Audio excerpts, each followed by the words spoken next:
셋째 주일 예배를 시작하겠습니다. 우리 기독교인들은 하나님을 세상 창조주로 믿는 사람들입니다. 이 세상에서 사람만의 고유한 역할이 있지만 다른 생명체도 모두 특별한 역할이 있습니다. 세상 만물이 하나님의 피조물이기 때문입니다. 하나님이 지으신 생명세계를 인간 중심이 아니라 하나님 중심으로 생각하면서 살아야 합니다. 이제 우리 모두 창조주 하나님께 예배 드리겠습니다. 찬양하라 내 영혼아, 찬양하라 내 영혼아, 온 마음과 정성 다하여 주 찬양하라.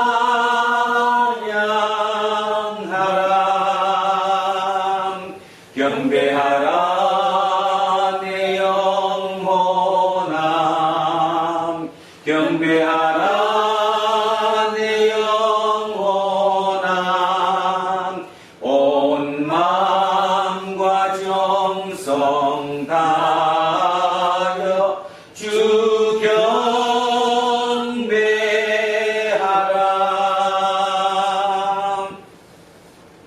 태초에 말씀으로 세상을 창조하셨고 지금도 우리의 경험과 예상을 뛰어넘는 방식으로 다스리시며 마지막 때에 전적으로 새로운 생명세계를 완성하실 하나님, 현재와 미래의 모든 운명을 하나님께 맡기는 심정으로 지금 찬양과 기도를 바치니 하나님 홀로 영광을 받아 주십시오. 예수를 하나님의 아들로 믿는 사람들이 함께 예배드리는 이 자리만이 아니라 각자에게 주어진 전체 삶의 영역도 하나님을 향한 예배의 자리입니다. 먹고 마시고 냄새 맡고 느끼면서 살아가는 모든 순간이, 그리고 숨을 들이마시고 내쉬는 모든 순간이 하나님 당신께 온전히 바쳐야 할 삶의 예배라는 사실을 진심으로 믿고 살겠습니다. 미래의 능력이신 하나님, 하나님께서 우리에게 베푸신 사랑이 얼마나 큰지 우리의 생각으로 다 파악할 수 없고 우리의 말로 다 표현할 수도 없습니다. 지금 우리가 불편하게 생각하는 것까지 포함하여 모든 것들이 하나님의 사랑임을 진심으로 믿습니다. 길과 진리와 생명이시며 우리의 참된 목자이신 우리 주 예수 그리스도의 이름으로 기도합니다. 아멘. 자비로우신 하나님, 우리를 불쌍히 여겨 주십시오. 우리의 삶이 여러 모양으로 손상되었습니다. 그 어떤 수고와 노력으로도 내면의 불일치를 극복할 수 없습니다. 이로 인해 우리 자신에게 절망할 때가 한두 번이 아니었습니다. 주님, 우리를 불쌍히 여겨 주십시오. 우리는 습관적으로 위선에 떨어집니다. 실제로는 선하지 않은데도 선한 것처럼 보이려고 애를 썼습니다. 실제로는 의롭지 않은데도 의로운 것처럼 보이려고 애를 썼습니다. 당신의 자비가 아니면 우리는 구원받을 수 없는 사람들입니다. 주님, 우리를 불쌍히 여겨 주십시오. 이 세상에 잠시 머무는 손님인데도 우리는 마치 세상의 주인인 것처럼 행세했습니다. 이 세상의 가치관과 습관에 길든 채 우리가 감당해야 할 영혼의 엄중한 실존을 외면하면서 살았습니다. 우리를 불쌍히 여겨 주십시오. 예수 그리스도의 이름으로 기도합니다. 아멘. 기도합니다.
하나님의 의는 예수 그리스도에게 온전히 나타났습니다. 저는 예배를 인도하는 목사로서 2000년 기독교 전통에 따라서 예수 그리스도의 이름으로 여러분에게 선포합니다. 지금 여러분이 아는 모든 죄는 예수 그리스도의 의로 용서받았습니다. 기뻐하십시오. 그리고 이웃의 잘못도 같은 마음으로 용서하십시오. 아멘. 자, 찬송가 180장 찬송하겠습니다. 180장입니다.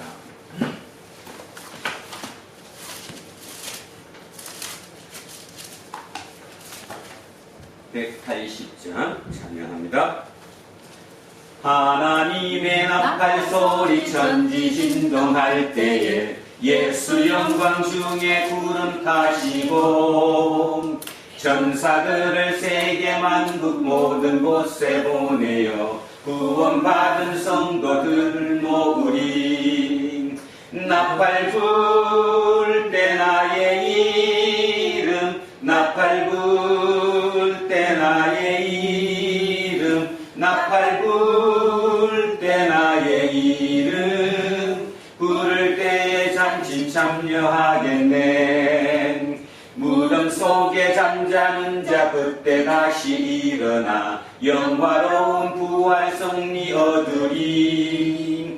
주가 택한 모든 성도 구름 타고 올라가 공중에서 주의 얼굴 배우리. 나팔 불 때 나의 이름, 나팔 불 때 나의 이름, 나팔 불 때 나의 이름, 부를 때에 잠시 참여하겠네.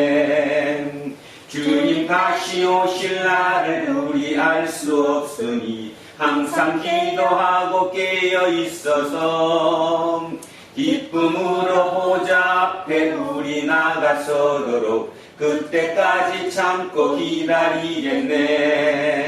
나팔 불 때 나의 이름, 나팔 불 때 나의 이름, 나팔 불 때 나의 이름, 부를 때에 잠시 참여하겠네.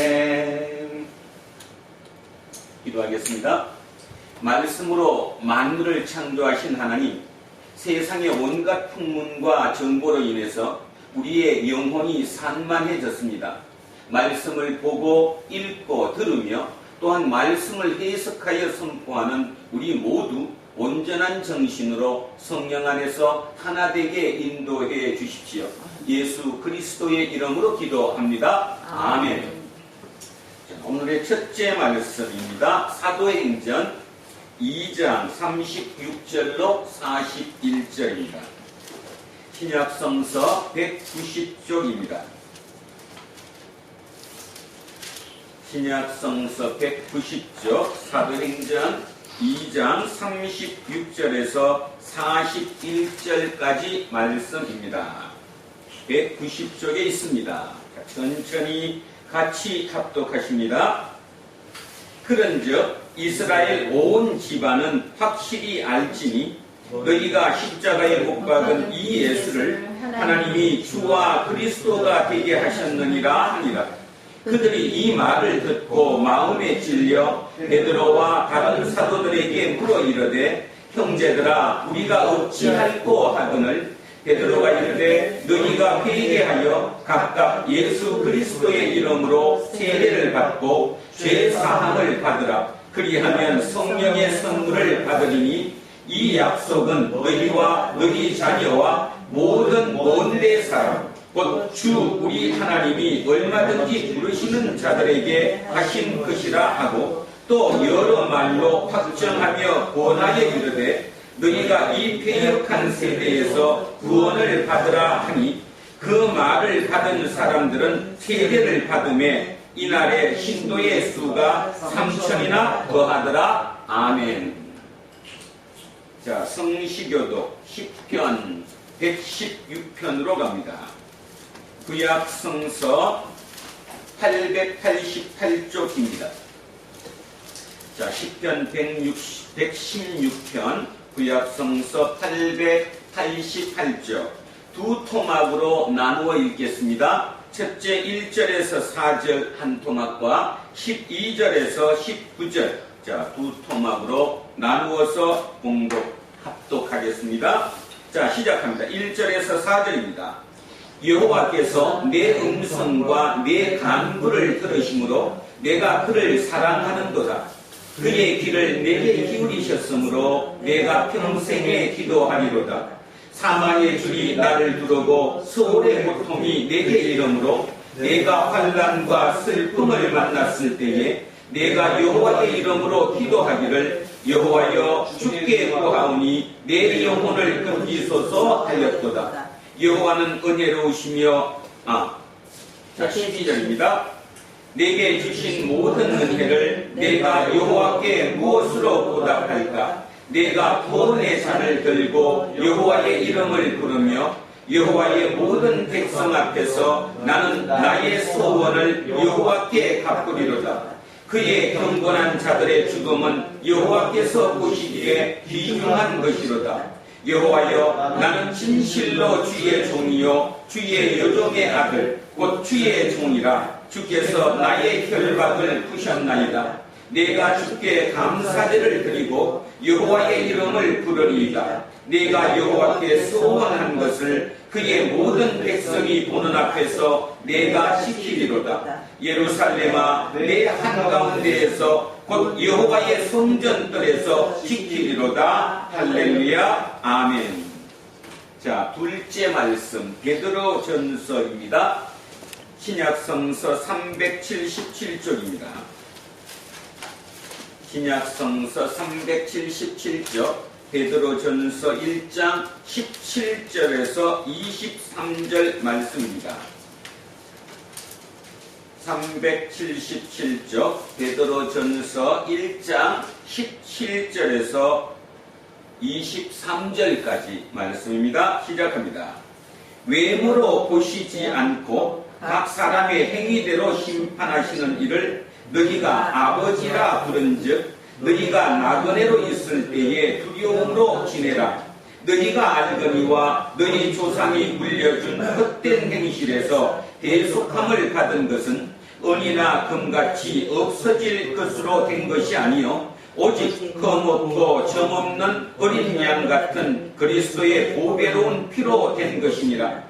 그는 창세전부터 미리 알린 바 되심이나 이 말세에 너희를 위하여 나타내신 바 되었으니 너희는 그를 죽은 자 가운데서 살리시고 영광을 주신 하나님을 그리스도로 말미암아 믿는 자니 너희 믿음과 소망이 하나님께 있게 하셨느니라. 너희가 진리를 순종함으로 너희 영혼을 깨끗하게 하여 거짓이 없이 형제를 사랑하기에 이르렀으니 마음으로 뜨겁게 서로 사랑하라. 너희가 거듭난 것은 썩어질 씨로 된 것이 아니요 썩지 아니할 씨로 된 것이니 살아있고 항상 있는 하나님의 말씀으로 되었느니라. 아멘. 자, 셋째 말씀 누가복음으로 갑니다. 140쪽입니다. 140쪽 누가복음 24장 13절에서 35절까지 말씀입니다. 자, 좀 깁니다. 누가복음 24장 13절에서 35절까지 말씀입니다. 시작하겠습니다. 그날에 그들 중에 둘이 예루살렘에서 25일이 되는 엠마오라 하는 마을로 가면서 이 모든 된 일을 서로 이야기하더라. 그들이 서로 이야기하며 문의할 때 예수께서 가까이 이르러 그들과 동행하시나 그들의 눈이 가려져서 그인 줄 알아보지 못하거늘 예수께서 이르시되 너희가 길 가면서 서로 주고받고 하는 이야기가 무엇이냐 하시니 두 사람이 슬픈 빛을 띠고 머물러 서더라. 그 한 사람인 글로바라 하는 자가 대답하여 이르되 당신이 예루살렘에 체류하면서도 요즘 거기서 된 일을 혼자만 알지 못하느냐? 이러시되 무슨 일이냐 이러되 나사렛 예수의 일이니 그는 하나님과 모든 백성 앞에서 말과 일에 능하신 선지자이거늘 우리 대제사장들과 관리들이 사형 판결에 넘겨주어 십자가에 못 박았느니라. 우리는 이 사람이 이스라엘을 속량할 자라고 바랐노라. 이뿐 아니라 이 일이 일어난 지가 사흘째요. 또한 우리 중에 어떤 여자들이 우리로 놀라게 하였으니 이는 그들이 새벽에 무덤에 갔다가 그의 시체는 보지 못하고 와서 그가 살아나셨다 하는 천사들의 나타남을 보았다 함이라. 또 우리와 함께 한 자 중에 두어 사람이 무덤에 가 과연 여자들이 말한 바와 같음을 보았으나 예수는 보지 못하였느니라 하거늘 이러시되 미련하고 선지자들이 말한 모든 것을 마음에 부디 믿는 자들이여 그리스도가 이런 고난을 받고 자기의 영광에 들어가야 할 것이 아니냐 하시고 이에 모세와 모든 선지자들의 글을 시작하여 모든 성경에 쓴 바 자기에 관한 것을 자세히 설명하시니라. 그들이 가는 마을에 가까이 가매 예수는 더 가려 하는 것 같이 하시니 그들이 강권하여 이르되 우리와 함께 유하사이다. 때가 저물어 가고 날이 이미 기울었나이다 하니 이에 그들과 함께 유하러 들어가시니라. 그들과 함께 음식 잡수실 때에 떡을 가지사 축사하시고 떼어 그들에게 주시니 그들의 눈이 밝아져 그인 줄 알아보더니 예수는 그들에게 보이지 아니하시는지라. 그들이 서로 말하되 길에서 우리에게 말씀하시고 우리에게 성경을 풀어주실 때에 우리 속에서 마음이 뜨겁지 아니하더냐 하고 곧 그때로 일어나 예루살렘에 들어가 보니 11 제자 및 그들과 함께한 자들이 모여 있어 말하기를 주께서 과연 살아나시고 시몬에게 보이셨다 하는지라. 두 사람도 길에서 된 일과 예수께서 떡을 떼심으로 자기들에게 알려지신 것을 말하더라. 아멘. 자, 오늘 주신 말씀입니다. 누가복음 11장 33절에서 36절 말씀입니다. 자, 차분히 천천히 합독하십니다. 누구든지 등불을 켜서 속에나 말 아래에 두지 아니하고 등경 위에 두나니 이는 들어가는 자로 그 빛을 보게 하려 함이라. 내 몸의 등불은 눈이라. 내 눈이 성하면 온 몸이 밝을 것이요 만일 나쁘면 내 몸도 어두우리라. 그러므로 내 속에 있는 빛이 어둡지 아니한가 보라. 내 온 몸이 밝아 조금도 어두운 데가 없으면 등불의 빛이 너를 비출 때와 같이 온전히 밝으리라 하시니라. 아멘. 자, 오늘은 표적 세상의 빛이라는 제목으로 하나님의 말씀의 은혜를 나누고자 합니다. 오래전에 여러분 아시는 비단길 실크로드라고 하죠. 동양과 서양의 교류가 일어났던 그 실크로드. 자, 실크로드의 길을 한번 지도로 한번 보겠습니다. 여기 앞에 봐주시면, 자, 여기가 지금 보통 시안이라고 부르는 여기 장안 서안입니다. 이렇게 출발을 해서 이렇게 가다 보면 여기 위가 고비 사막이라고 나와있죠. 여기가 고비 사막입니다. 여러분 눈에는 이렇게 간단하게 보이지만 고비 사막의 동과 서의 길이가 6,000km입니다. 엄청나죠? 자, 여기 지금 한국의 지도가 나와 있는데 여기가 서울이고 요 끝에가 부산이에요. 여기가 서울 부산. 요 길이밖에 안 됩니다. 여기 약 500km 정도 되는데요. 이걸 생각해 보시면 고비 사막이 6,000km니까 얼마나 깁니까? 자, 이 고비 사막을 지나면 또 하나 나오죠. 타클라마칸 요 사막, 또 이 사막이 나옵니다. 상당히 길죠? 자, 요걸 지나고 나면 요쪽 가면 여기 또 하나의 사막이 있습니다. 왜 이 얘기를 지도로 보여드리느냐 하면 실크로드라는 그 예전에 이 길을 통해서 동양과 서양이 교류를 했을 때 이 길이 참 만만치 않았던 길이다. 이 얘기를 말씀드리는 겁니다. 자, 여러분, 바다를 지날 때는 뭘로 가야 합니까? 바다는 헤엄쳐서 갑니까? 말 타고 갑니까? 배로 가요. 배로 가죠. 이렇게 똑똑하신가 봐요. 배로 갑니다, 배로. 자, 그렇다면, 여기 지금 보시다시피 실크로드의 많은 부분이 지금 사막으로 되어 있습니다. 그러면 이 사막으로 되어 있으니까 여기는 어떻게 가야 할까요? 낙타로 가요. 그렇죠. 낙타로 가게 됩니다. 낙타로. 낙타는 최적화되어 있죠. 사막. 자, 여기 지금 보면 타클라마칸 사막, 여기 고비 사막, 자, 이렇게 사막들이 많이 있습니다. 이 사막에 예전에 실크로드를 통해서 동양과 서양의 물물 교환이 일어나려면, 자, 상거래가 일어나려면 이 여기를 지나갈 때는 말에다가 싣고 가는 게 아니라 낙타에다가 싣고 가야 된다. 그런 뜻이죠. 그런데요, 이게 한창 여름에는 이곳에 40도가 넘는 떼약빛이 비칩니다. 40도가 넘는 그 떼약빛 속에 모래에 있는 이 사막, 물론 다 모래가 아니라 어떤 곳은 바위로 되어 있거든요. 사막이 여기는. 자, 이 사막을 통해 갑니다. 그러면 낙타가 먹을 게 많겠어요? 적겠어요? 당연히 먹을 게 적죠. 그리고 낙타가 아무리 그 영양분을 그 봉에다가 이렇게 저장하고 다닌다고 해도 지칠 거 아닙니까? 이럴 때 낙타가 먹는 낙타풀이 있는데 그 낙타풀 이름을 소소초이라고 부릅니다. 소소초라고 하는 낙타풀을 먹으며 낙타가 이곳을 이렇게 지나가는 겁니다. 그런데 그 소소초는 장미처럼 줄기에 잎과 잎 사이에 뭐죠 그게? 장미에 가시. 뭐가 있어요? 가시가 장미가시보다 훨씬 더 단단하고 두껍고 굵은 그 가시가 나와 있답니다. 그러면 낙타가 그 소소초라는 그 풀을 입에다가 넣고 씹게 되면 어떻게 될까요?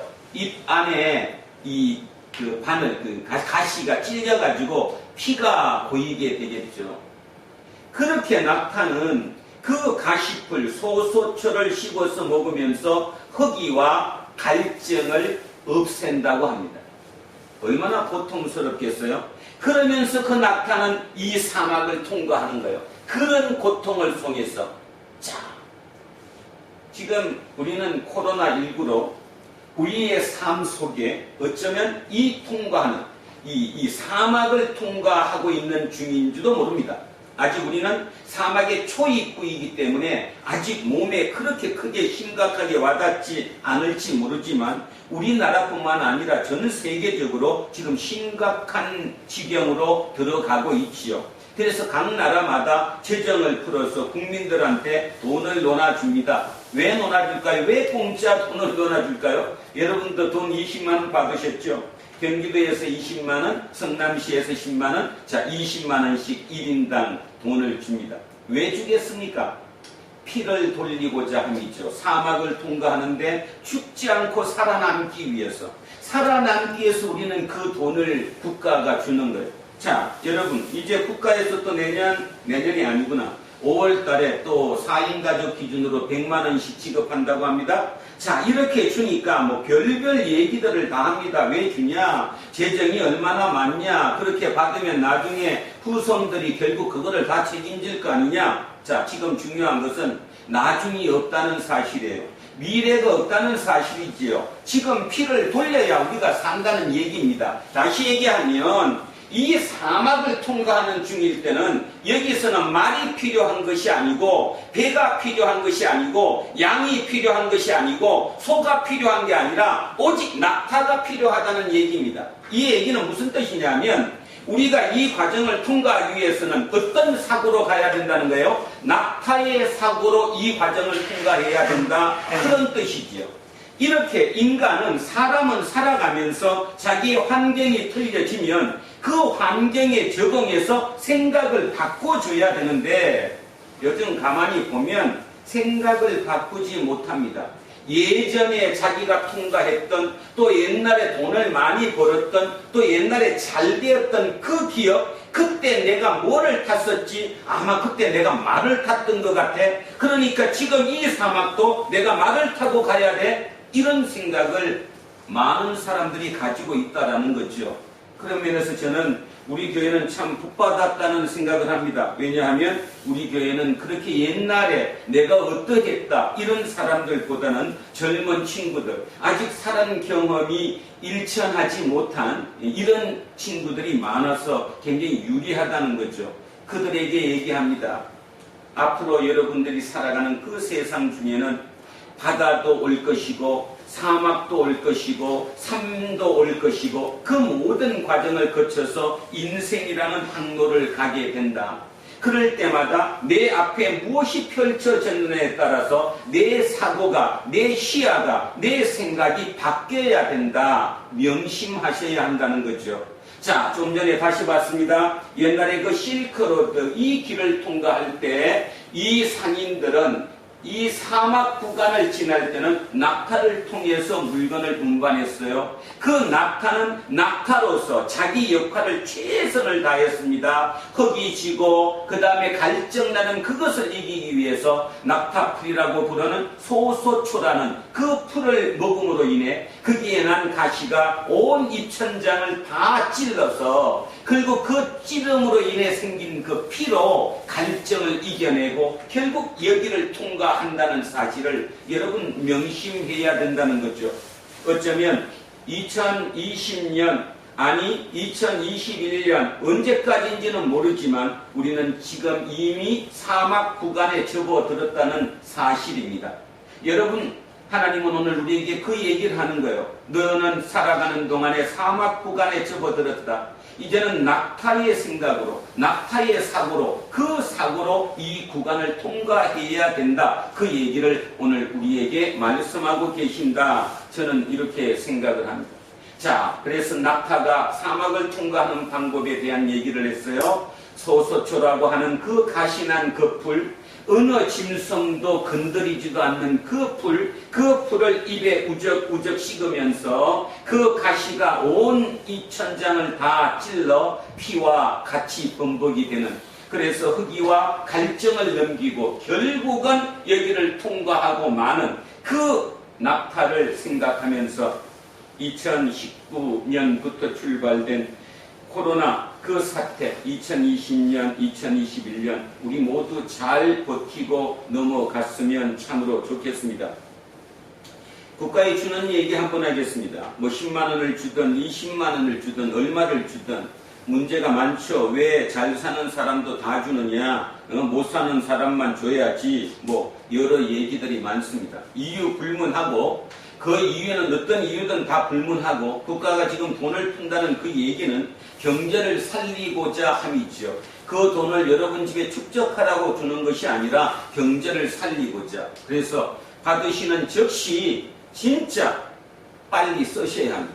사용을 빨리 해주시고, 제 개인적인 생각에는 뭐 우리 공동체는 다들 이렇게 힘드신 분들이니까 어쨌든 그 작은 돈 갖고도 빨리 소비를 해주시고, 조금 여유가 되신다면 국가에서 주는 돈보다는 더 많은 돈을 소비하셔야 될 거라고 믿습니다. 그게 세상을 살리는 길입니다. 피가 돌아야 살아가니까.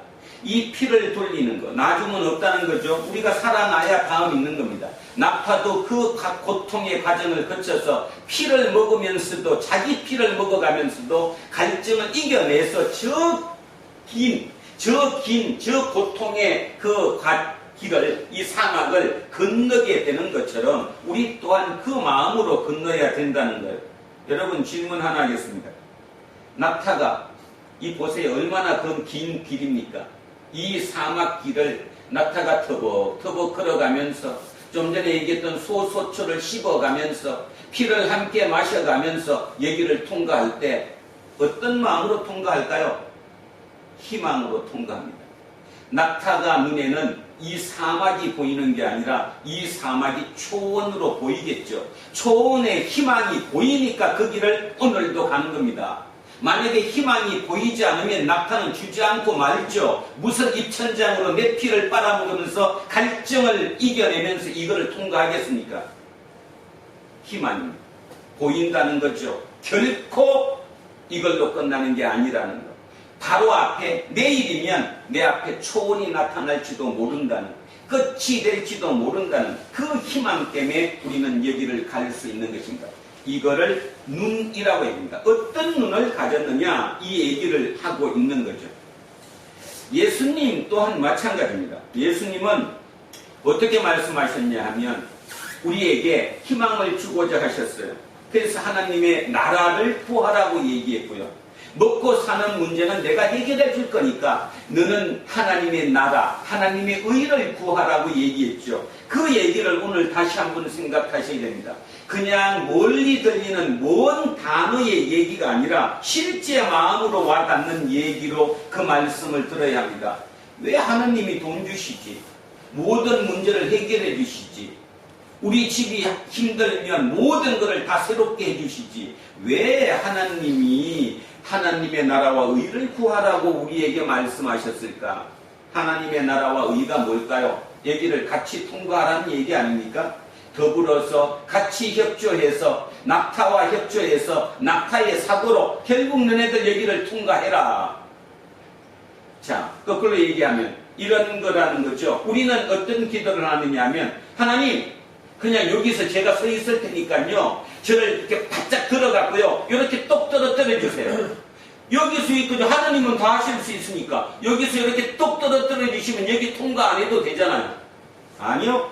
하나님은 우리 보고 얘기를 통과해야 된다는 거예요. 얘기를 통과해야 너가 나와 더 가까워진다는 거거든요. 이 통과할 때 너네 생각으로 하지 말고 내 생각으로 해라. 그래서 그 나라가 하나님의 나라. 이 하나님 나라는 하나님의 의가 통하는 곳, 그런 곳으로 거쳐가는 것. 이게 우리의 삶이라는 것입니다. 그래서 오늘도 하나님께서는 오늘 우리에게도 그렇게 말씀하시는 거예요. 눈을 가져라. 눈을. 자, 여기에서 이제 제일 중요한 게 전제 조건이 뭐냐 하면 내가 누구냐 하는 정체성입니다. 내가 누군가에 대한 정체성이 확립되지 않으면 저 모든 일이 너무 어려워지는 거죠. 내가 누군지를 알면 저걸 능히 이기는 거예요. 다시 얘기하면 낙타는 사막에 최적화되어 있는 동물이기 때문에 당연히 저걸 이길 수 있는 거예요. 그러나 아무리 이 뛰어난 낙타라고 할지라도 바다에서는 안 되죠. 바다에서는 배를 타야 돼요. 바다에서는 낙타 갖고 안 되는 거죠. 똑같이 어떤 상황에 따라서 우리의 생각을 바꿔줘야 되는데 그 생각, 사고를 어떻게 가지느냐, 이것이 하나님이 우리에게 주시는 눈이다, 이렇게 얘기하는 거죠. 하나님은, 예수님은 이 땅에 오셔서 자기의 정체성을 밝히셨습니다. 요한복음 8장 12절에 뭐라고 하셨냐면 나는 세상의 빛이니. 자, 예수님의 정체성은 뭐라고요? 세상의 빛이에요. 나는 세상의 빛이니. 이렇게 말씀하셨던 예수님께서 우리에게 뭐라고 얘기하느냐 하면 너희는 세상의 빛이다. 마태복음 5장 14절입니다. 마태복음 5장 14절 뭐라고 말씀하시냐면 여러분 많이 아시잖아요. 너희는 세상의 소금이다. 너희는 세상의 빛이다. 똑같죠, 그죠? 예수님 본인이 나는 세상의 빛이다. 너희는 세상의 빛이다. 결국 뭔 말이에요? 내가 세상의 빛으로 왔는데 나는 떠날 거니까 나를 너가 모셨다. 너가 내 삶을 이어 산다면 너 또한 세상의 빛이다. 세상의 빛이시다라는 거죠. 이 코로나, 이 위중한 위기 속에서 우리의 정체성을 찾아야 한다는 것입니다. 우리의 정체성은 세상의 빛이에요. 여러분, 빛은 여러 역할을 할 수 있는데 가장 큰 역할이 뭔가 하면 빛의 가장 큰 역할 뭘까요? 어둠을 물리친다는 거죠. 어둠을 밝혀준다는 거죠. 두 번째 가장 중요한 것도 두 번째가 어떤 게 있느냐 하면 길을 제시하잖아요. 방향을 알려주잖아요. 이 방향으로 가야 된다고 방향을 이끌어 주는 거죠. 세상의 빛이라는 것은 세상의 어둠을 물리칠 뿐더러 세상이 가야 할 방향을 알려주는 거예요. 이 위중한 시기에 이 사막을 건너가면서 어디를 목표로 건너가느냐, 이거를 알려주는 사람들이 바로 예수쟁이라는 거죠. 여러분 대단하지 않습니까? 여러분이 누군지를 아셔야 된다니까요. 맨날 앓고해서 나 죽는다 이 소리 하는 것이 아니라 예수님은 우리에게 얘기하는 거예요. 너는 세상의 빛이다. 빛이 되라가 아니라 그냥 너는 세상의 빛이다. 왜냐하면 내가 세상의 빛이었으니까 이제 네가 세상의 빛이다. 아멘? 아멘. 여러분과 제가 세상의 빛입니다. 이 코로나 이 난국에 어찌 보면 인류 역사의 100년 이내로 이번만큼 위기가 오지 않았을지도 모릅니다. 왜냐하면 이 바이러스가 눈에 보이질 않거든요. 눈에 보이지 않을 뿐더러 증상이 없어요. 증상이 없는 상태에서도 그냥 막 전파를 시키고 있거든요.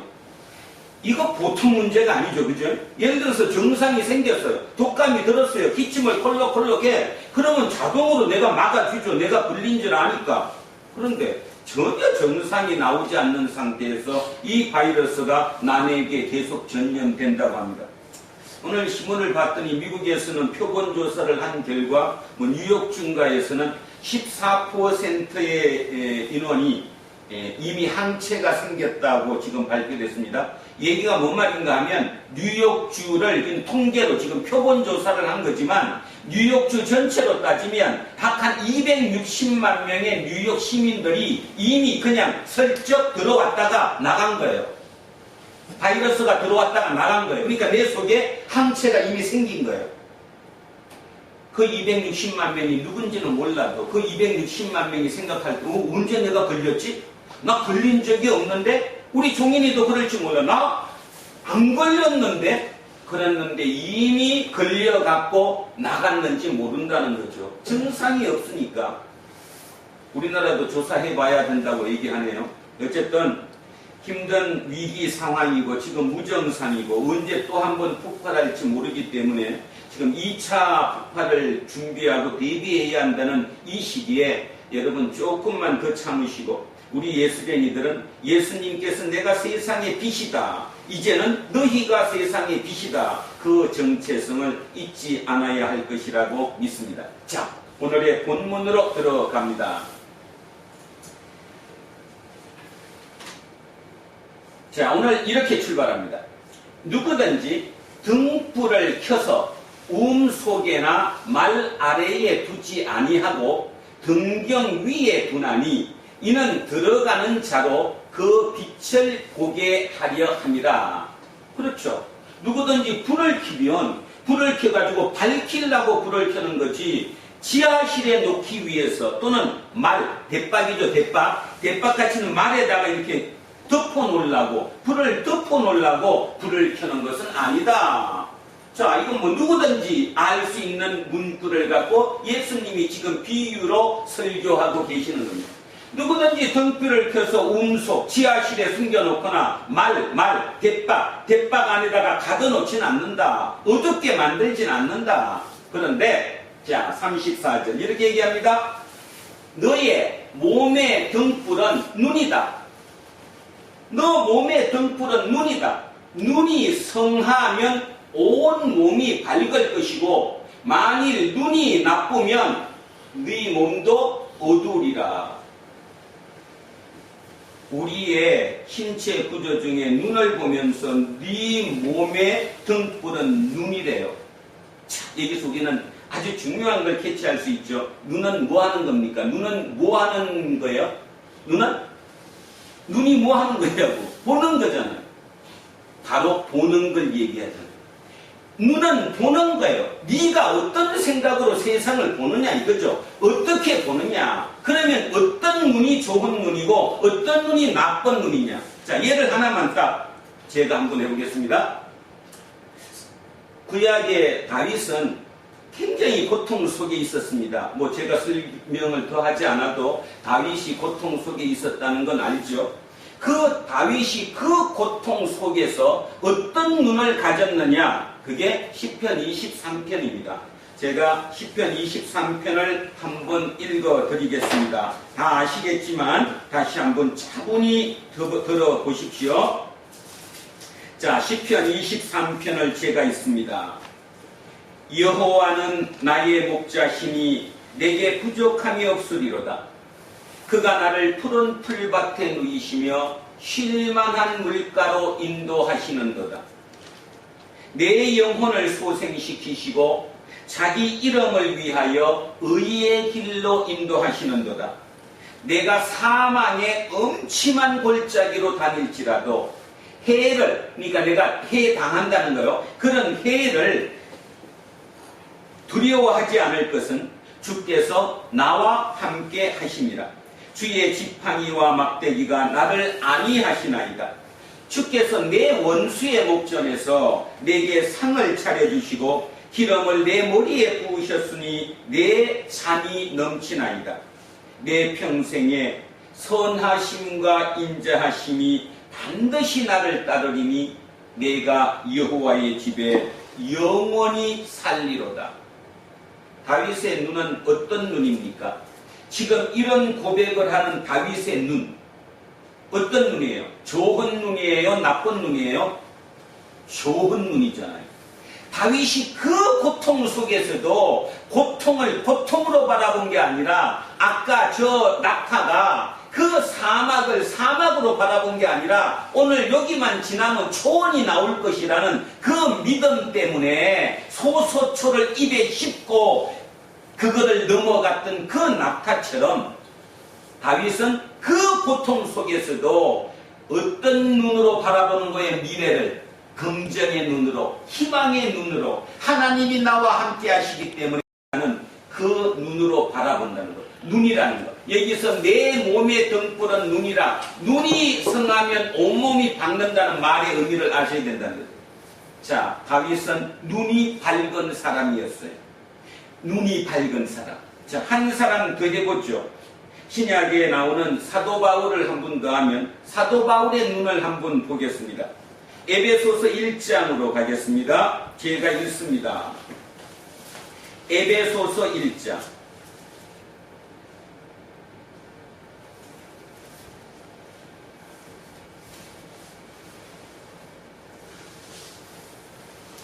자, 1장 18절 19절쯤 될 것 같은데요.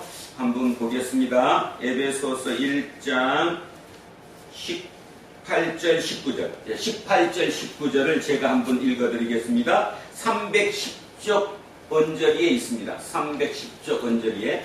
자, 지금 눈을 보는 겁니다. 이 눈이 어떤 눈인가 여러분이 판단하시는 겁니다. 자, 18절. 너희 마음의 눈을 밝히사. 자, 마음의 눈을 밝힌대요. 마음의 눈을 밝히사 그의 부르심의 소망이 무엇이며 성도 안에서 그 기업의 영광의 풍성함이 무엇이며 그의 힘의 위력으로 역사하심을 따라 믿는 우리에게 베푸신 능력의 지극히 크심이 어떤 것을 너희로 알게 하시기를 구하노라. 다윗은, 아니 바울도 만만찮은 고난의 길이었죠. 사람들이 인정해주지 않습니다. 하나를 개척해 놓으면 또 공격을 합니다. 그런 와중에도 에베소 교회 교인들에게 이렇게 권면하는 겁니다. 한 분 더 있습니다. 너희 마음의 눈을 밝히사 그의 부르심의 소망이 무엇이며 성도 안에서 그 기업의 영광의 풍성함이 무엇이며 그의 힘의 위력으로 역사하심을 따라 믿는 우리에게 베푸신 능력의 지극히 크심이 어떤 것을 너희로 알게 하시기를 구하노라. 다윗의 기도잖아요. 어떤 눈을 가졌습니까? 지금 두 사람의 눈을 봤습니다. 다윗의 눈과 바울의 눈. 그 위기의 시점, 고통의 시점, 고통의 길, 어쩌면 사막보다 더한 길, 끝이 보이지 않는 그 길, 당장 내일이 불투명한 그 길 속에서 그 사람들은 어떤 눈을 가졌다는 겁니까? 이 얘기죠. 내 몸의 등불은 눈이라. 생각이라, 생각, 눈이라. 내 눈이 성하면 온몸이 밝을 것이요 만일 나쁘면 내 몸도 어두우리라. 대부분 사람들을 보면 여러분 주변을 한번 보십시오. 아니면 친구를 생각하셔도 좋고요. 주변에 누군가를 한번 떠올려 보십시오. 술을 한 잔 마신다거나 얘기만 나오면 불평투성입니다. 끝없이 자기 얘기합니다. 직업 어떻다고. 뭔 얘기하죠? 모래 얘기합니다. 그리고 40도에 떼약변 얘기를 합니다. 그래서 죽겠다고 얘기합니다. 그런데 어떻습니까? 좋은 눈을 가진 사람들은 그 와중에도 뭐를 얘기합니까? 희망을 얘기하죠. 내일을 얘기합니다. 내일만 지나면 초원이 보일 거라고 얘기합니다. 예수님께서 오늘 우리에게 그 말씀하는 거예요. 눈이 성하면 밝을 것이고 눈이 나쁘면 어두울 것이다. 우리는 예수가 들어왔어요. 아까 말씀드렸던 것처럼 예수님은 본인 스스로 자기의 정체성에 대해서 나는 세상의 빛이니 그랬어요. 내가 세상의 빛이래요. 그 세상의 빛이신 예수님을 우리가 모시고 들어왔어요. 이 속에 예수님이 안에 계시는 거예요. 그 예수님이 밝으신 분이에요. 이 밝으신 분이 내가 그 밝으신 분의 눈으로 내가 세상을 바라보는 거예요. 그 세상을 바라보니 당연히 좋아야 되는데 끝없이 불평, 불만. 예수님이 이 얘기하신 말씀 앞에가 뭔지 기억나시죠? 예수님이 말 못하는 사람 귀신을 쫓아냄으로 인해서 말하게 해줬잖아요. 그랬더니 바리새인들이 옆에서 저거 귀신이 귀신 쫓아낸 거야. 예수가 바알세불이라고 하는 귀신의 왕이 들려가지고 이쪽을 쫓아낸 거야 그랬잖아요. 그랬더니 또 한쪽에서는 뭐라고 얘기했냐면 진짜인가 저 사람이 만약에 진짜면 당신이 진짜 하나님이 보낸 사람, 다른 말로 엘리야면 하늘에서 오는 표적을 보여달라 이렇게 말씀했잖아요. 그러니까 예수님이 속으로 지금 열을 지금 받았잖아요. 열을. 표적을 보여달라고? 그러면서 뭐라고 말씀하셨어요? 내가 보여줄 표적은 요나하고 솔로몬밖에 없다. 당장 당신들은 나보고 돌로 떡 만들어 달라는 게 표적이라고 할지 몰라도 나는 그 표적을 당신들한테 줄 수 없다. 그랬잖아요. 그러면서 뭐라고 했어요? 당신들이 스스로 표적으로 살아라. 당신이 표적의 삶을 살아라. 그 얘기했거든요. 오늘 이 얘기하는 거예요. 당신들이 표적의 삶을 살려면 어떻게 표적이 돼야 되느냐? 뭐가 성하면 된다? 눈이 성하면 된다. 그러면 눈이 성하면 된다는 말이 무슨 뜻이냐? 금방 제가 지금 말씀드린 것처럼 다윗이 그 암울한 와중에도 시편 23편의 고백처럼 또는 다윗이 바울이 힘든 과정 중에서도 에베소 교인을 통해서 기도했던 그 얘기처럼 눈이 성하면 밝은 거다고 얘기했어요. 그러면서 이렇게 얘기하죠. 35절입니다. 그러므로 내 속에 있는 빛이 어둡지 아니한가 보라. 여러분, 이 말이 좀 이상하지 않아요? 내 속에 빛이 어떻게 어두워요? 빛이 어둡다 말이 안 되잖아요. 그죠? 가리우면 그렇죠. 쉽게 얘기해서 앞에 얘기했던 것처럼 등불을 켜서 움속이나 말 아래에 두지 아니하고 등경 위에 두는 게 옳은 건데 당신은 빛이라는 나를 안에다가 집어넣고 말로 쉽게 말해서 대박으로 나를 지금 어둡게 만들었다는 거잖아요. 여러분 속은 어떻습니까? 여러분 속은 지금 진짜 밝습니까? 대박으로 혹시 여러분 속에도 그 빛을 이렇게 막아놓은 거 아니에요? 그러므로 내 속에 있는 빛이 어둡지 아니한가 보라. 내 온 몸이 밝아 조금도 어두운 데가 없으면 등불의 빛이 너를 비출 때와 같이 온전히 밝으리라 하십니다.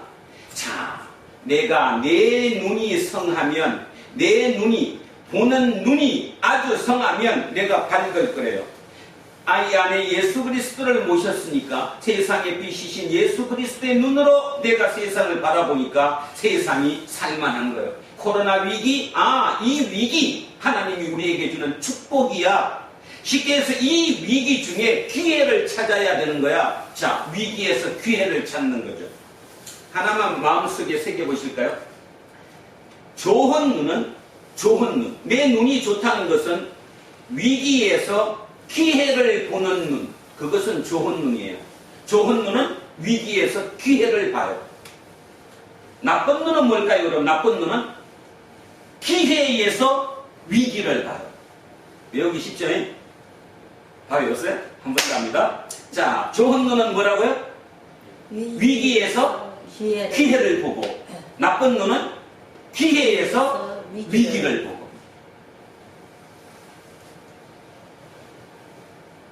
저는 개인적으로 이 코로나19를 통해서 대한민국이라는 나라 자체의 국격이 올라갈 뿐더러 어쩌면 이 기회를 통해서 대한민국이 진짜 최선진국으로 쓸 것이라고 개인적으로 그렇게 생각합니다. 왜냐하면 능력이 있거든요. 또 하나님이 함께 하시거든요. 그래도 천만의 기독교인들이 있거든요. 또 기독교인들 외에도 많은 사람들이 아직 마음속에 선함을 잃지 않고 있거든요. 이번에 이 코로나 사태를 보면서 우리 신문들, 언론들, 또 세계 언론들이 많이 얘기하는 부분이 있죠. 뭔가 지금 한국이 뭘까? 뭐 때문에 저렇게 한국은 대응을 잘했을까? 결국 따지면 여러 요인이 있겠지만 가장 핵심적인 건 뭡니까? 국민성입니다. 사람 자체가 착해요. 사람 자체가 그래도 선하다고요. 공동체를 위해서 개인을 아직도 희생할 수 있다고요, 우리는. 그죠? 근데 아직 저 선진국이라고 얘기했던 저들은 완전히 개인주의화가 돼가지고 개인을 위해서 개인을 희생해서 공동체를 살리지 못하는 거예요. 모른다는 거예요. 아직도 우리는 선함이 있다는 겁니다.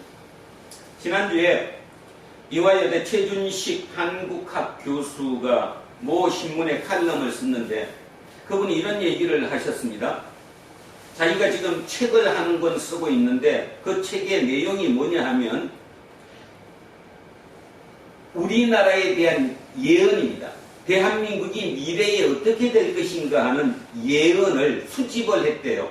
그래서 우리나라에서 예언했던 정감록을 비롯한 모든 예언서부터 또 미국의 선교사들이 예언한 대한민국의 예언부터 여러 가지 예언을 총 수집을 했는데 결국 결론을 따져봤더니 결론이 모두 똑같더래요. 대한민국은 영적인 나라가 된다. 그래서 대한민국이 21세기 세계의 영적인 리더로 설 수 있다. 이게 공통점이라는 거예요. 그래서 그분이 이렇게 말씀하셨어요. 자기는 옛날에 이런 얘기 들으면 속으로 조금은 웃었다. 왜냐하면 너무 좋은 얘기인데 너무 앞서 나간 거 아니야? 이런 얘기를 했다고 해요. 그런데 이번에 이 코로나 사태를 보면서 마음속에 확신이 들어가고 있답니다. 영적인 리더가 될 수 있겠구나. 그분이 영적이라고 잡은 그 포인트가 뭐냐 하면 바로 선함 때문이에요. 아직도 대한민국 국민들은 마음속에 선함을 가지고 있구나. 이 선함이 결국은 영적인 게 된다는 거죠. 영적이다 아니다는 게 눈 감고 있으면 뭐가 보인다 이런 뜻이 아니라 영적이라는 말의 뜻은 아직도 마음속에 선함을 갖고 있는 민족. 그래서 우리가 영적인 리더가 될 수 있겠구나 이런 생각을 가지게 됐다라고 칼럼에 썼습니다. 저도 거기에 전적으로 동의합니다. 뭐라고 얘기해도 아직 우리 젊은 애들이 요즘 뭐가 없다고 얘기해도 그래도 전 세계에 비하면 아직도 우리 애들 속에는 마음속에 선함이 아직도 있다라는 거죠. 그렇다면 우리는 답이 나왔습니다. 오늘 하나님께서 예수 그리스도께서 우리에게 보내주는 것처럼 네 몸의 등불은 눈인데 이 눈이 성하게 만들면 된다는 거예요. 눈이 성하다는 말은 긍정적으로 보는 거고 희망을 보는 거고 위기에서도 절망을 보는 게 아니라 위기에서도 기회를 보는 이 눈을 우리가 가질 수만 있다면 모든 게임은 끝난 거 아닙니까? 자, 바로 이 위기, 이미 위기는 시작됐고 우리는 사막의 초입에 들었었어요. 이제 사막이에요. 갑자기 초원이 막 나타나지 않는다는 거죠. 물론 간혹 가다가 약간씩 오아시스가 있을지는 모르겠지만 어쨌든 우리는 긴 사막을 통과해야 됩니다. 그럴 때 날마다 절망에서 앉아갖고 울 것이 아니라, 날마다 오아시스만 기다릴 것이 아니라 진짜 이 위기에 기회를 볼 수 있는 우리가 되어야 합니다. 예수님께서는 오늘 우리에게 그 얘기를 하는 거예요. 당신들 나를 믿어? 나를 따라? 진짜 예수쟁이 맞아? 그래서 성령님을 모셨어? 내가 내 영이 성령으로 당신들 속에 들어가 있는데 그 성령이 시키는 대로 당신들 바라보고 있어? 아니면 날마다 불평하고 있어? 왜 돌로 떡을 만들어 주지 않아? 왜 그 생각만 하고 있는 거 아니야? 자, 이렇게 얘기하고 있는 거죠. 그래서 34절 35절을 한 번 더 합니다. 내 몸의 등불은 눈이다. 눈이 성하면 온몸이 밝을 것이요 만일 눈이 나쁘면 몸도 어두울 거다. 그러므로 내 속에 있는 빛이 어둡지 아니한가 봐라. 내 온몸이 밝아 조금도 어두운 데가 없으면 등불의 빛이 너를 비출 때와 같이 온전하게 밝으리라 하십니다. 내가 온전하게 밝다는 말은 뭔 뜻이에요? 내가 세상의 빛이 된 거잖아요. 내가 세상의 기준이 되는 거예요. 친구들이 나를 보고 따라오는 거예요. 저 사람을 보고 희망을 느끼는 거예요. 아, 이 희망, 쟤를 보면 희망이 된다. 내가 쟤를 따라야지. 쟤 가는 길로 나도 한번 가볼 거야. 내가 길이 될 수 있다는 거잖아요. 그런 면이 우리에게 왔다는 것입니다. 예수님은 오늘 우리에게, 두란노 공동체 우리에게 그 말씀을 하는 거예요. 너네들한테 기회를 내가 준다. 이 사막을 통과하는 이 길에 낙타의 마음을 가져라. 낙타의 눈을 가져라. 그 눈을 가지고 결국 모든 사람을 이끌고 이 터널을 통과해라. 이 사막을 통과해라. 이 얘기를 우리에게 하고 있다는 사실입니다. 절대로 잊지 않고 그 길로 같이 갈 수 있는 우리였으면 참으로 좋겠습니다. 자, 하나 더 마무리를 이걸로 하고자 합니다. 지난 수요일 희망편지에 제가 유안진 시인의 상처가 더 꽃이다 라는 시를 보내드렸습니다. 다시 한번 제가 읽어드립니다. 상처가 더 꽃이다. 어린 매화나무는 꽃 피너라 한창이고 400년 고목은 꽃 지너라 한창인데 구경꾼들 고목에 더 몰렸었다. 둥치도 가지도 꺾이고 구부러지고 휘어졌다. 갈라지고 뒤틀리고 터지고 또 튀어나왔다.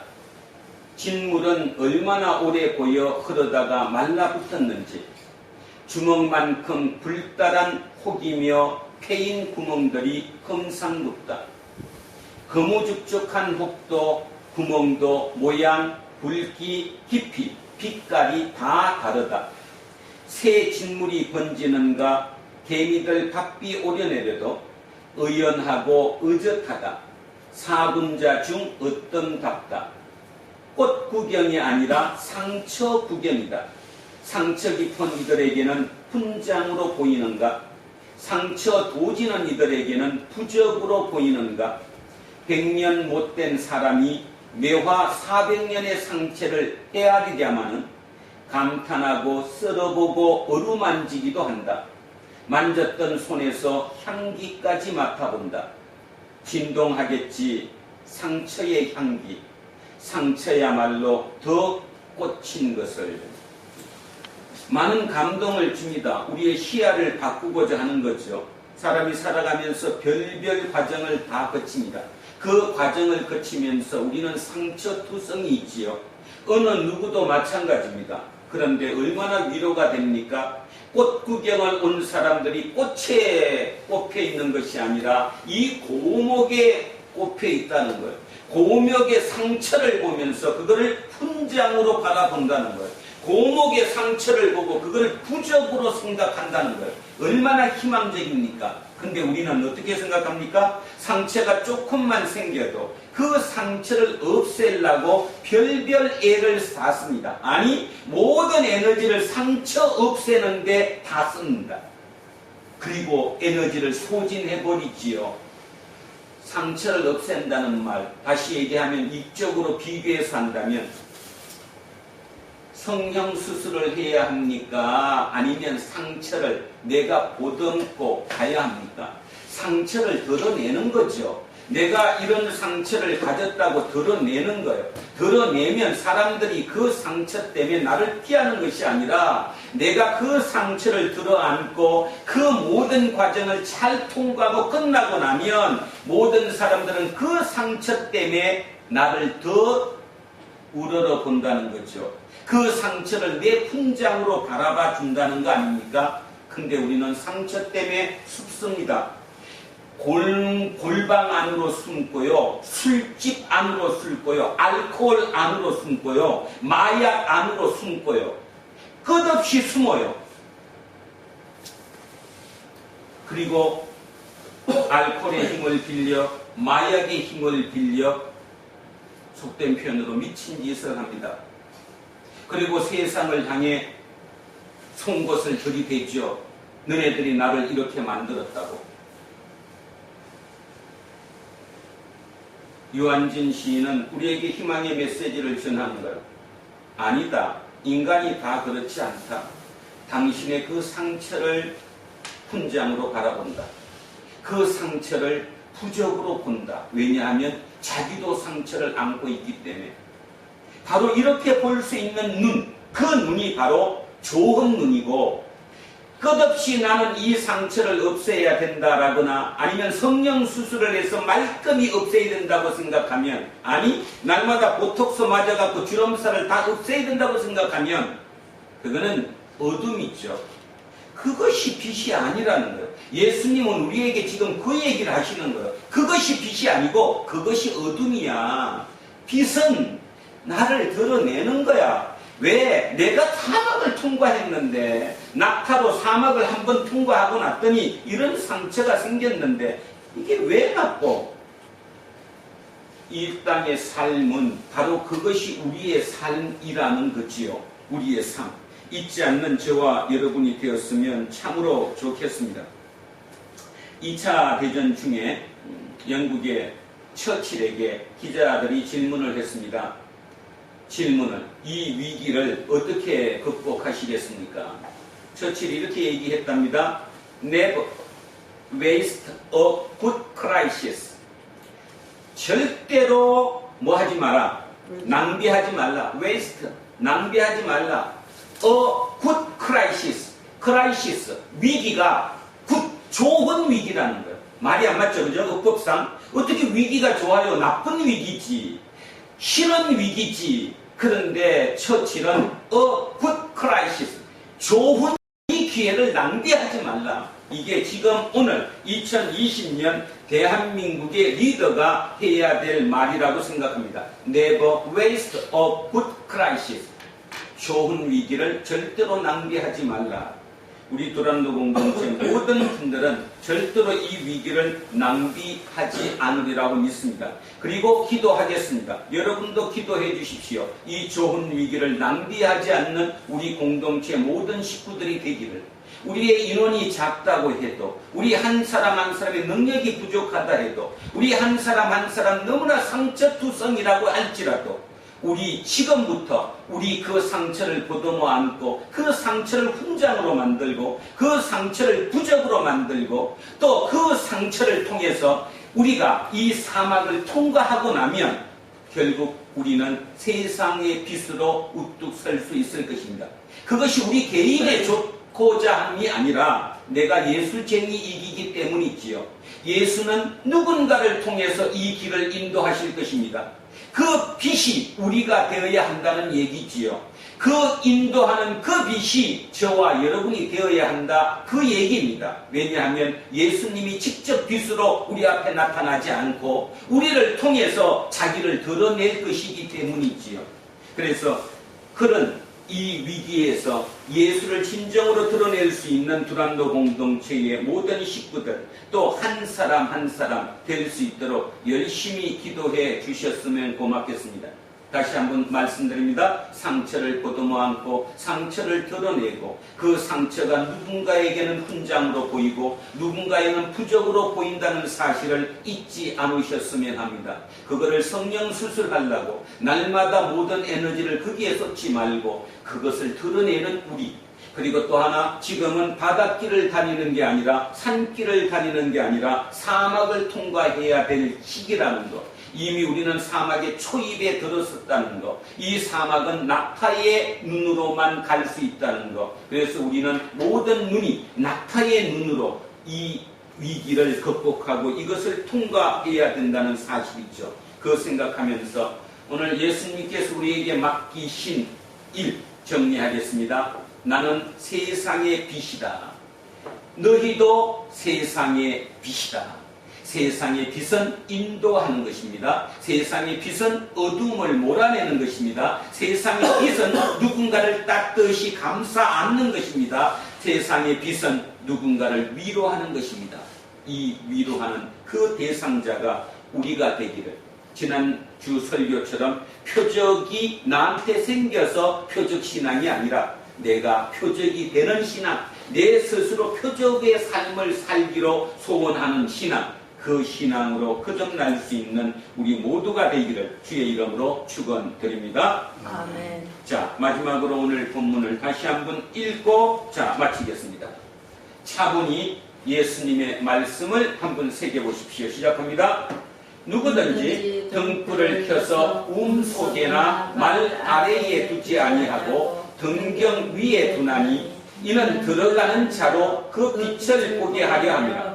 내 몸의 등불은 눈이라. 내 눈이 성하면 온 몸이 밝을 것이요 만일 나쁘면 내 몸도 어두우리라. 그러므로 내 속에 있는 빛이 어둡지 아니한가 보라. 내 온몸이 밝아 조금도 어두운 데가 없으면 등불이 빛이 너를 비출 때와 같이 온전히 밝으리라 하시리라. 아멘. 기도하겠습니다. 살아계신 아버지 하나님, 우리는 날마다 입술로 살아계신 아버지 하나님이라고 고백합니다. 그러면 어디에 살아계십니까? 바로 제 속에, 여러분 속에 살아계십니다. 여러분 속에 성령님으로 우리와 함께 하십니다. 그 성령님이 우리 속에서 우리의 눈을 보게 하죠. 그 성령님께서 보는 그 눈으로 우리는 세상의 모든 것을 바라봅니다. 모든 환경을 바라보고 모든 일을 바라보고 내 위치를 바라보고 내 상황을 바라봅니다. 그럴 때 어차피 좋은 것을 좋게 보는 것은 누구든지 할 수 있지만 가장 위험한 위기, 어둠의 시기에 빛으로 보기는 참으로 어렵습니다. 그런데 오늘 주님은 우리에게 명령하십니다. 온 인류의 위기다. 이 코로나19를 통해서 온 세상이 힘들어질 것이다. 이 힘든 이 위기의 시대에 너네들이 내 역할을 감당해라. 내가 이 땅에 와서 3년의 사역을 하는 동안 그 공생의 기간 동안 내 정체성은 세상의 빛이었다. 이제 내가 너희들 속에 너희와 함께하니 너희가 내 역할 세상의 빛이 되어라. 세상의 빛이 되라고 명령하시는 그 하나님의 명령을 가슴 깊이 새기며 그렇게 살기로 소원하고 다짐하는 우리 모두가 될 수 있기를 주님께 간절히 간구하고 또 간절히 다짐하고 성령님의 역사하심으로 그렇게 되는 믿음이 우리 속에 확실히 생길 수 있도록 인도하여 주십시오. 감사드리며 거룩하신 우리 주 예수 그리스도 이름으로 기도합니다. 아멘. 찬송가 502장 찬송하겠습니다. 502장입니다.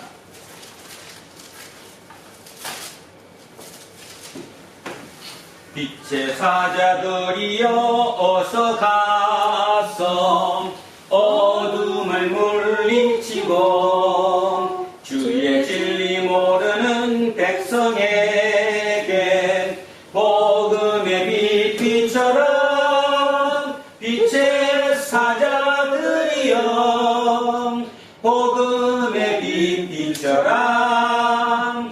죄로 든 밤 밝게 비춰라. 빛의 사자들이여 선한 사역 위하여 힘을 내라. 주 함께 하시겠네. 주의 크신 사랑을 전파하며 복음의 빛 비춰라. 빛의 사자들이여 복음의 빛 비춰라. 죄로 든 밤 밝게 비춰라. 빛의 사자들이여 주님 부탁하신 말 순종하여 이 진리 전파하라. 산을 넘고 물 건너 힘을 다해 복음의 빛 비춰라. 빛의 사자들이여 복음의 빛 비춰라.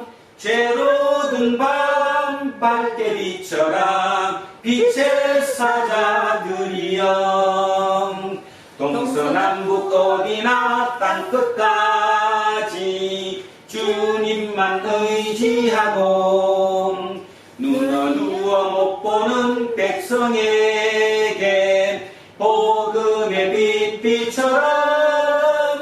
빛의 사자들이여 복음의 빛 비춰라. 죄로 든 밤 밝게 비춰라. 빛의 사자들이여. 사도신경으로 신앙 고백 드리겠습니다. 나는 전능하신 아버지 하나님 천지의 창조주를 믿습니다. 나는 그의 유일하신 아들 우리 주 예수 그리스도를 믿습니다. 그는 성령으로 잉태되어 동정녀 마리아에게서 나시고 본디오 빌라도에게 고난을 받아 십자가에 못 박혀 죽으시고 장사된 지 사흘 만에 죽은 자 가운데서 다시 살아나셨으며 하늘에 오르시어 전능하신 아버지 하나님 우편에 앉아 계시다가 거기로부터 살아있는 자와 죽은 자를 심판하러 오십니다. 나는 성령을 믿으며 거룩한 공교회와 성도의 교제와 죄를 용서하는 것과 몸의 부활과 영생을 믿습니다. 아멘. 우리는 세상이 읽고 있는 성경이다. 우리는 세상이 원하는 신앙 고백이다. 우리는 세상이 관심 갖는 설교다. 하늘에 계신 우리 아버지, 아버지의 이름을 거룩하게 하시며 아버지의 나라가 오게 하시며 아버지의 뜻이 하늘에서와 같이 땅에서도 이루어지게 하소서. 오늘 우리에게 일용할 양식을 주시고 우리가 우리에게 잘못한 사람을 용서하여 준 것 같이 우리 죄를 용서하여 주시고 우리를 시험에 빠지지 않게 하시고 악에서 구하소서. 나라와 권능과 영광이 영원히 아버지의 것입니다. 아멘. 오늘 주신 말씀에 새 힘 얻어서 세상으로 나가서 살아갈 때에 나 혼자 힘으로 늘 부족하오니 주여 나를 도우사 승리하게 하소서. 아멘. 이제 부활절 셋째 주일에 공동 예배가 끝났습니다. 일상으로 돌아가십시오. 그 일상의 깊이에 부활의 생명이 감춰져 있다는 사실을 잊지 마십시오. 이를 볼 수 있는 눈이 열린 사람은 일상에서 불거진 이해타산으로 인해서 크게 걱정하거나 크게 자랑하지 않는다는 사실을 기억하며 세상의 빛으로 살아가십시오.